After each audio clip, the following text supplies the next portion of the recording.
Assalamualaikum warahmatullahi wabarakatuh.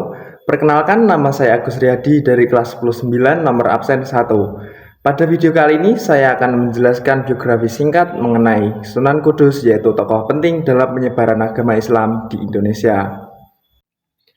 Di antara 9 wali penyebar agama Islam di Indonesia, nama Sunan Kudus bersinar karena kebijaksanaan dan toleransinya. Ia bukan hanya seorang tokoh agama, tetapi juga simbol harmoni antara budaya Islam dengan tradisi lokal Jawa.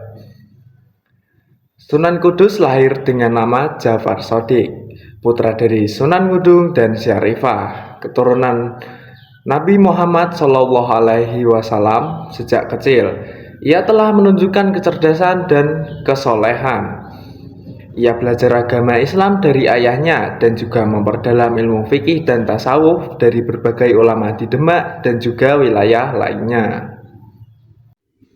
Jafar Shodiq tidak hanya aktif di dunia dakwah, ia juga terlibat dalam kepemerintahan Kesultanan Demak. Ia dipercaya menjadi panglima perang saat penaklukan Portugis di Malaka. Kepiawaiannya dalam strategi militer dan juga ilmu agama membuatnya sangat dihormati. Saat ayahnya wafat dalam pertempuran, Jafar Shodiq mengambil peran lebih besar. Dan juga ia mulai berdakwah di sekitar Demak dan akhirnya dikenal sebagai Sunan Kudus. Sunan Kudus dikenal dengan pendekatan dakwahnya yang lembut dan penuh toleransi. Ia tidak memaksakan masyarakat untuk meninggalkan tradisinya, tetapi menambahkan nilai-nilai Islam ke dalam budaya lokal. Salah satu contohnya adalah pembangunan Menara Masjid Kudus pada tahun 1549.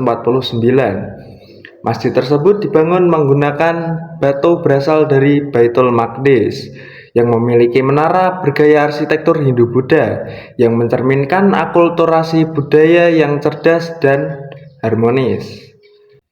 Jafar Shodiq juga melarang umat Islam di Kudus untuk menyembelih sapi karena sebagai tanda penghormatan terhadap umat Hindu yang menganggap sapi sebagai hewan yang suci.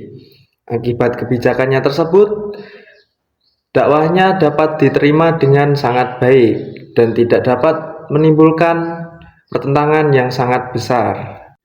Jafar Shodiq juga dikenal sebagai ilmuwan dan guru yang melahirkan banyak murid yang menyebarkan agama Islam ke pelosok-pelosok Nusantara. Salah satu karya yang dinisbatkan kepadanya yaitu adalah kitab Tajus Salatin yang berisi tentang kepemimpinan dalam Islam dan juga kepemerintahan dalam Islam. Ia juga berpartisipasi dalam penyusunan hukum Islam yang sesuai dengan konteks budaya Jawa pada saat itu. Sunan Kudus wafat pada tahun 1550. Ia dimakamkan di kompleks Masjid Menara Kudus.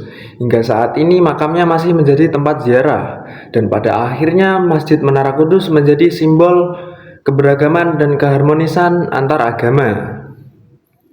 Warisan Sunan Kudus bukan hanya kitab ataupun bangunan, tetapi toleransi, kebijaksanaan, dan juga keharmonisan yang masih relevan hingga hari ini.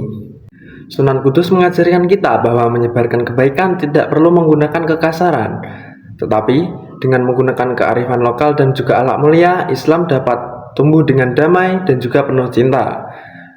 Sebuah warisan yang patut kita jaga dan kita teladani hingga saat ini.